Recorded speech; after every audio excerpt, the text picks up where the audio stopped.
Good evening.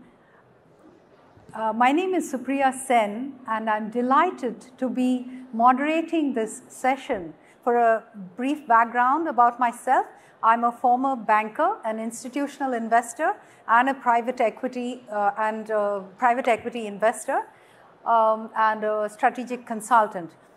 This topic is extremely close to my heart because alternative investments and private equity markets being made open and democratized, if you like, to investments not only by high net worth individuals, but essentially even ultimately to retail investors. It's a dream which I think is quite difficult to imagine right now, but that's the future.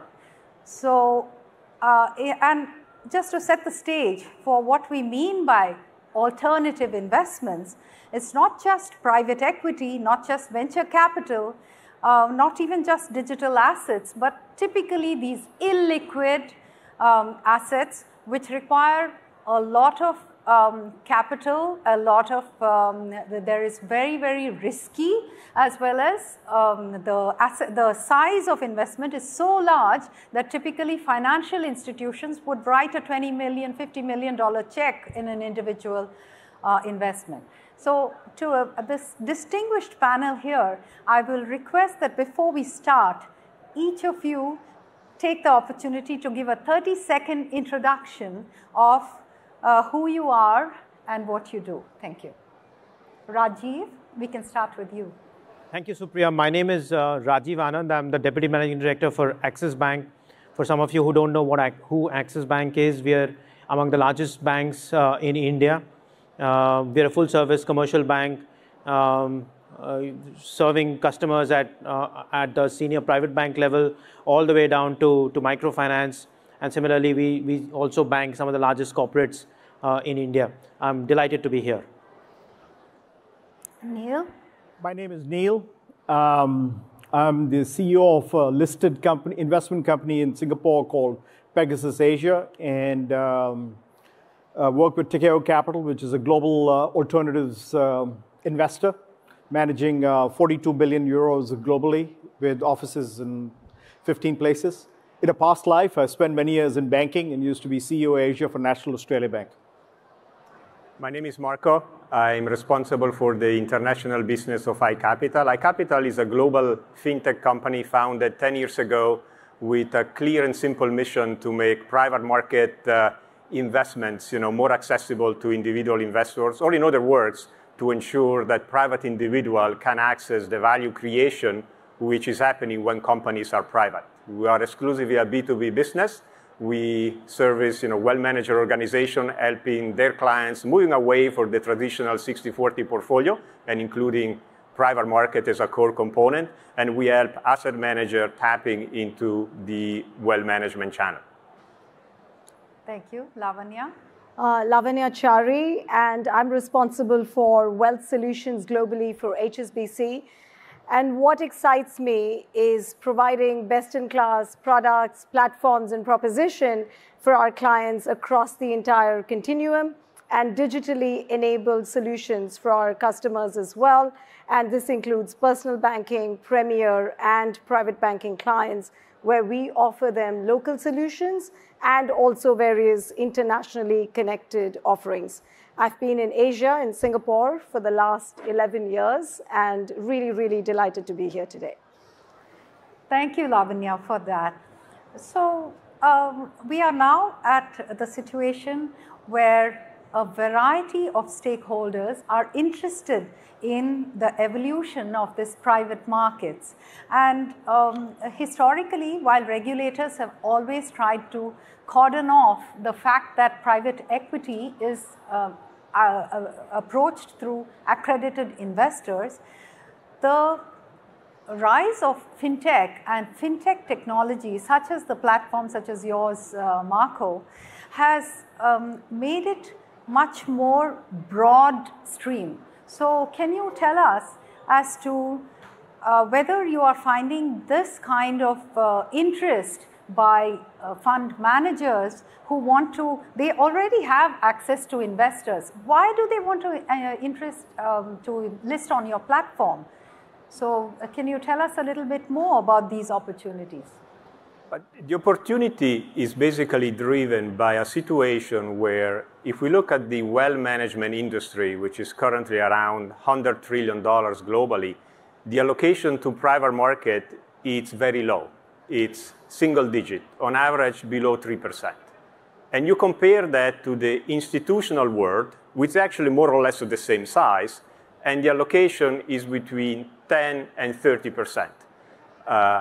Sovereign wealth funds, endowment, foundation, pension funds, insurance company have built an allocation to private market over the past 20 years, and that's why we have those numbers. The wealth management channel, for many reasons, stayed very low. And those reasons are related to many barriers that existed for individual investors to access this asset class. High minimum, already kind of been mentioned, but in addition to that, a lack of transparency, a lack of education, actually how to access those opportunities. Identifying the manager who do those investments has never been so visible. Once you identify something, it's very difficult to access to it, and also the process, the cumbersome process, which has a lot of complexity, is now eliminated by technology that company like ours has developed. So we make all those barriers which existed, going away, and complement that with a lot of education. We know we make this access easier, and it comes with a lot of responsibility in terms of ensuring that the gatekeeper to this wealth, who are actually the advisors, working for various wealth-managed organizations, are very much educated in terms of understanding how to position those investments, which have different characteristics than on the public market, in a diversified portfolio. Thank you for that.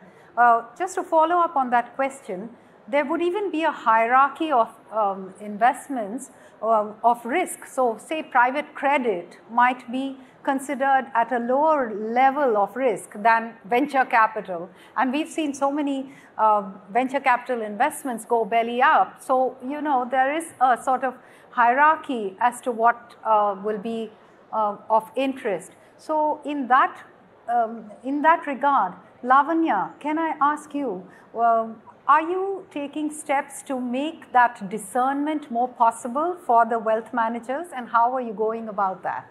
So Priya, I want to take a step back and speak about how we approach our clients. So we look at it on a portfolio basis. When we speak to our clients, when we advise our clients, we have the strategic asset allocation, we have the thematic asset allocation, and then we have tactical asset allocation and thematic ideas that we advise our clients on. And when we look at the strategic asset allocation, we do advise our clients to invest in private markets. And we have been, and various wealth managers have been advising their clients to do that. But to Marco's point earlier, the private markets industry has been very much focused on institutional clients, as a result of which the various issues, including operational complexity, the lack of knowledge, the lack of access to the large funds, etc., has led to a very low penetration. And of course, there are many, many things that are being done to combat that, and that is slowly changing, and we can talk about that. But within private markets, again, there is the concept of allocation. There is the concept of what kinds of funds, what kinds of underlying asset classes, be it real estate, infrastructure, private markets, and we were just discussing this a few minutes ago, private credit, private equity, etc. Our objective is to offer a diversified portfolio to our clients, even within private markets. And that also takes me to the point of what kinds of funds are relevant for wealth clients and private clients. And that's where the whole semi-liquid piece comes in, which is a bit of a misnomer, in my opinion, because the underlying investments are pretty much the same as the other illiquid funds. And that's where how we educate our clients, what is the terminology we use, etc., becomes extremely, extremely important. So for us, if there's one word that I would like everybody to take away from this, it's diversification. Both diversification across the entire portfolio and within private markets, build a diversified portfolio across different asset classes and also across different managers. So to that, I can ask maybe a naive question, but Neil, as an investor, the search for alpha is what drives.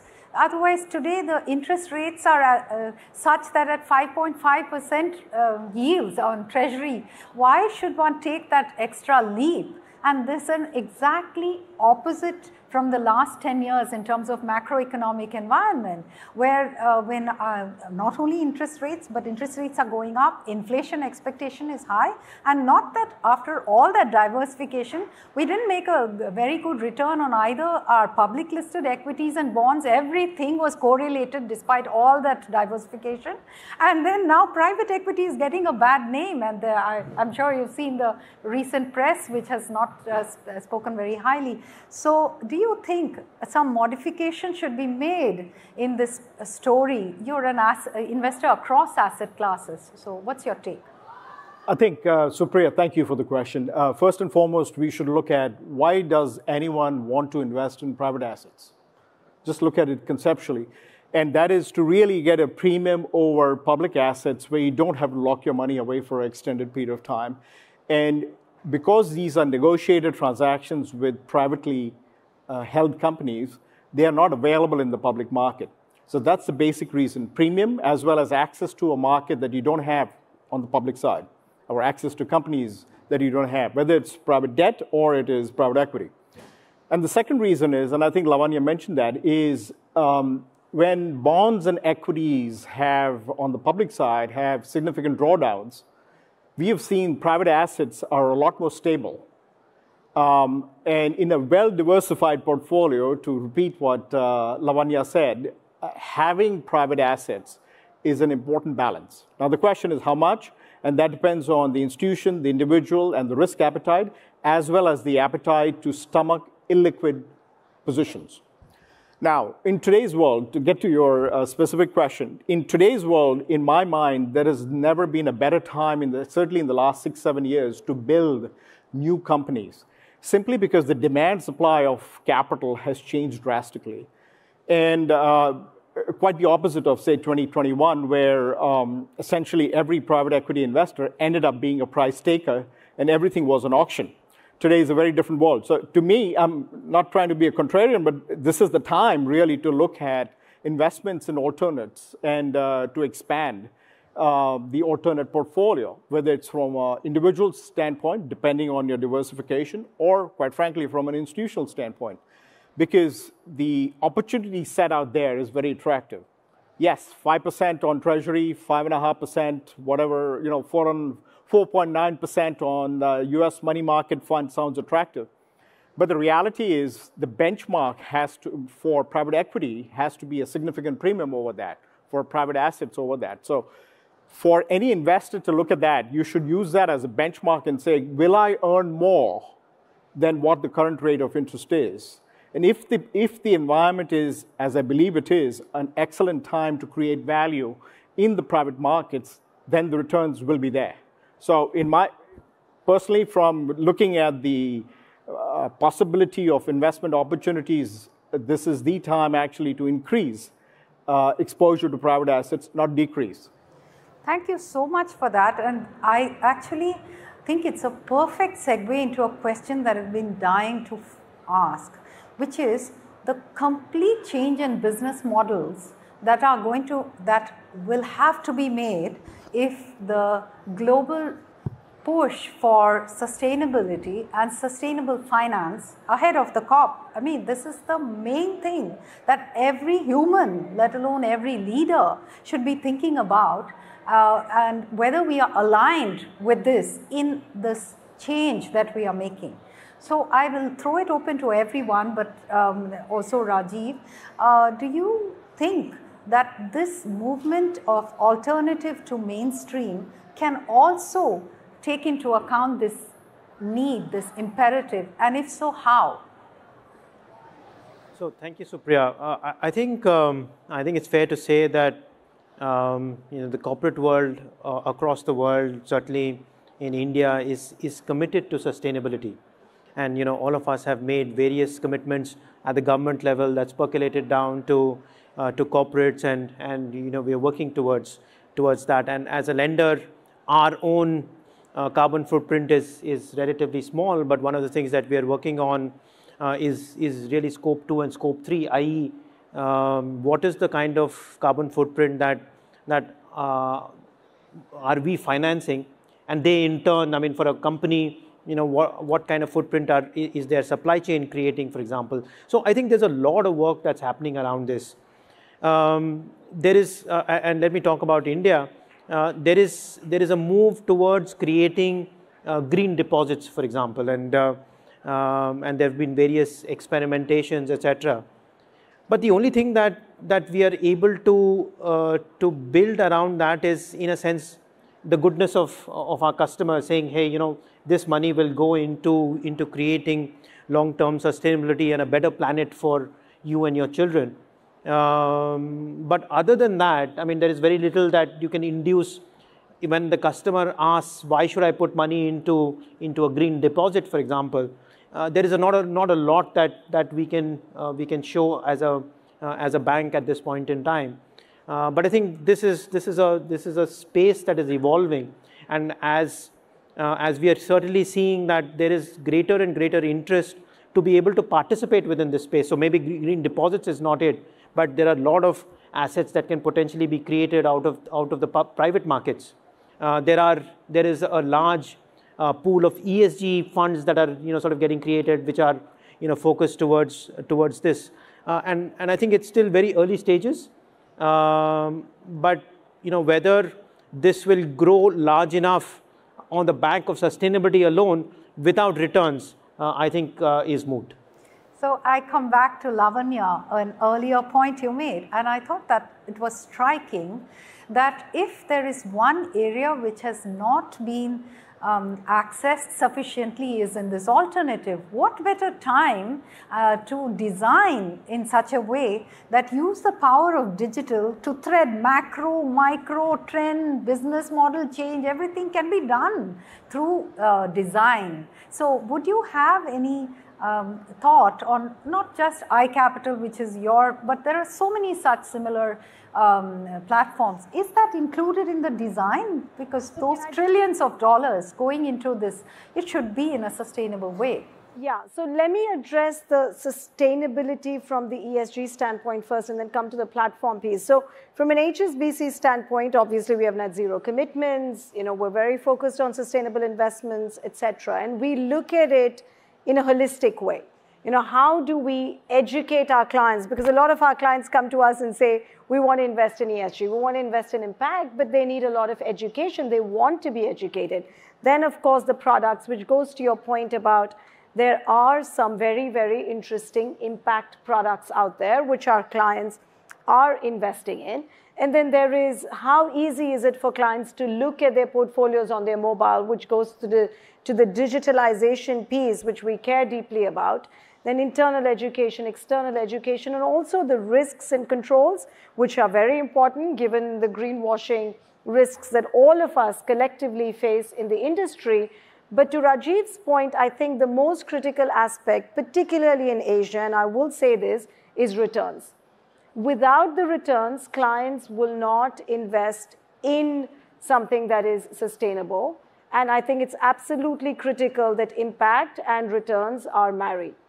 Now, with regards to the digitalization piece and about, and Marco will add, is more knowledgeable than me on this front, is yes. And there's so much potential from a digitalization standpoint in the alternatives world as well. Because for us, when I think about our clients, what do they want? They want to invest in interesting products that gives them returns, and that over time, they don't necessarily need to think about every single day. That is the holy grail. And One big issue with private equity has been the operational complexity, the capital calls, the distribution. So not only do we need to explain the underlying and what private markets actually are to our investors, we need to explain to them what IRR is, what capital calls are, what distribution is.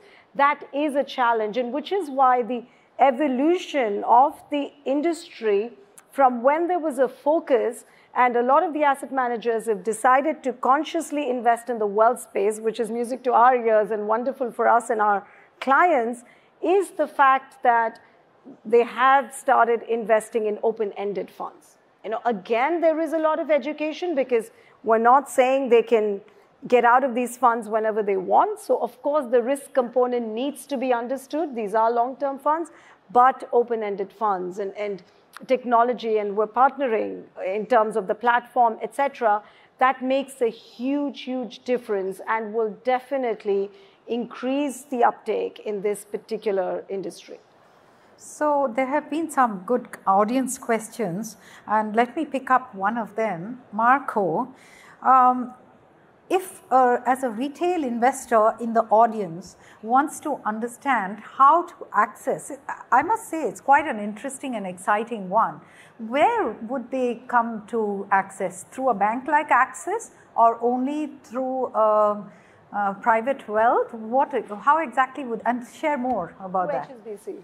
I was just about to say that you should talk to Lavanya first. And this is very important. I'm saying that because as a platform, as a fintech company, and actually I heard many times during this fintech festival that fintech company should kind of really serve much more important purposes and try to solve real problems.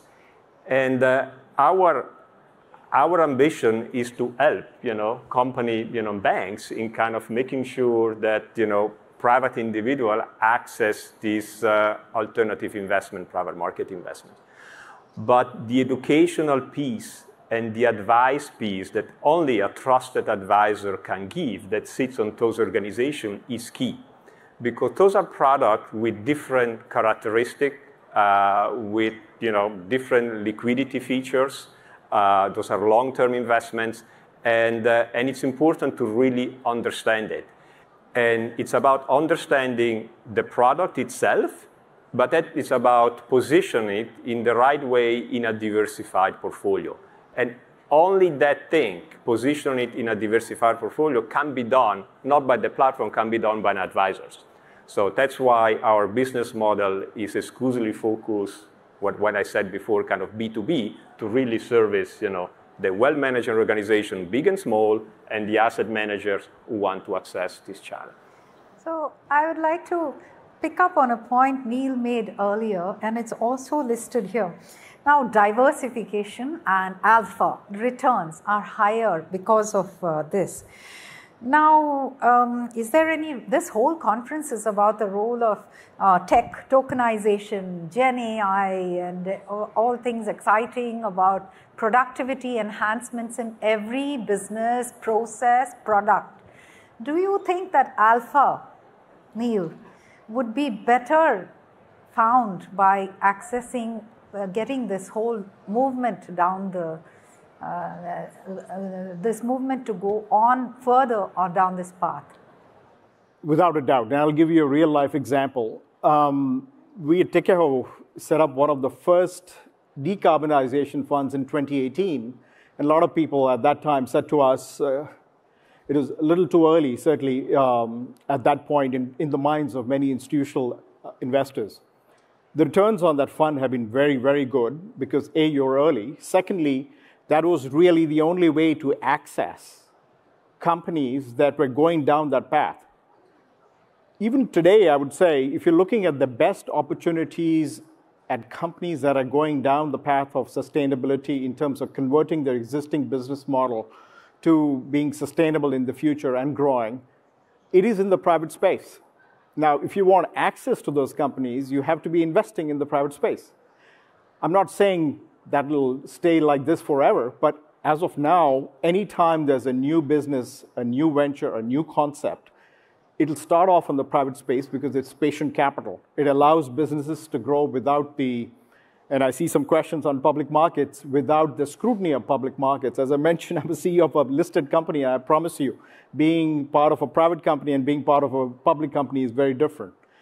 I just want to add one thing to digitalization that I think Marco's already mentioned, but I think it's very important from a private investor, is the education that a group like iCapital or other similar organizations provide. And all fintechs powered by AI are going to provide more, better, easier access to education. And I see a few questions on that. Liquidity, because often circumstances change in one's life, in institution's life, or in an individual's life, and you need liquidity. These are illiquid instruments, but there is a liquid market being created using blockchain, using other systems, using AI broadly. Regulatory, I think Marco already alluded to that. There is a lot of complexity that goes into making a private investment. And protection from fraud and cyber risk, which is widespread these days, as all of us have seen. So I think there are many things. And the last, as I think Lavanya alluded to that, is customizing a portfolio that is suited to a specific investor. And when I say investor, I just don't mean a private investor, even though that's the focus of this conversation. But to be candid, even institutions get lopsided sometimes in either having too much or too little in privates.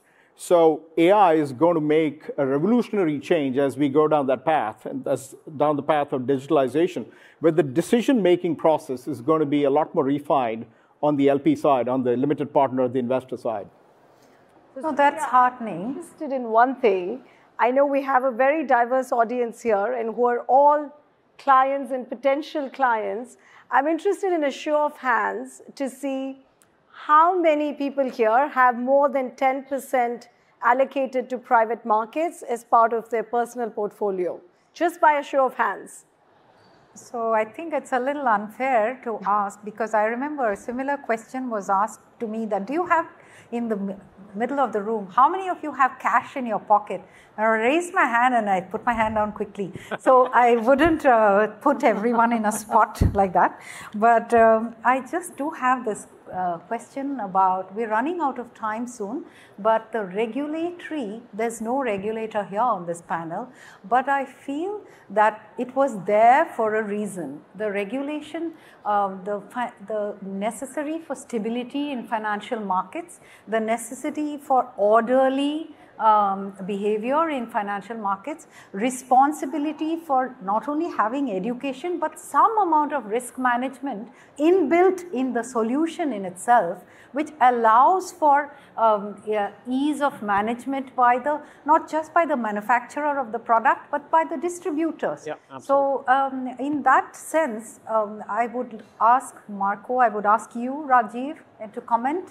I think, as private markets become more mainstream, I think it is inevitable that you will see more, not less, regulations. And I think as you're going to see more, may not necessarily be retail money, but even high net worths, I think you're going to see more public scrutiny, you're going to see more regulatory scrutiny, you're going to be asked for more transparency. And I think private markets, private companies, private funds, venture debt, venture capital funds will need to prepare for that if they're going to go mainstream. I think it's inevitable. Yes, and all to the good, I would think. I think it's in the long run. I mean, we can all grumble about the fact that the regulatory scrutiny, especially in financial services, has just gone to another level, and cost of compliance and all that has become a massive issue. But ultimately, these are businesses of trust. I mean, we have fiduciary responsibilities. We've seen what's happened in the financial services over the last 20 years. And so therefore, perhaps we've brought this upon ourselves. And I strongly do believe that we should prepare for a future which is going to be more, not less, regulatory scrutiny. Absolutely. So in the last question, which I will address to each of you to please answer, to this audience, if they want your advice, I want that advice as well. We are soon to be pensioners, and we will be, it's pension, it is people's life savings in the end that we're talking about. If I was to allocate, I mean, obviously a Temasek or a very large sovereign wealth fund can put 20 to 40% in long term in these alternatives. What percentage would you recommend, and how to think about it in investing in the next, say, 10 years, and if we are in our 50s, say, what would you say? So, Lavanya.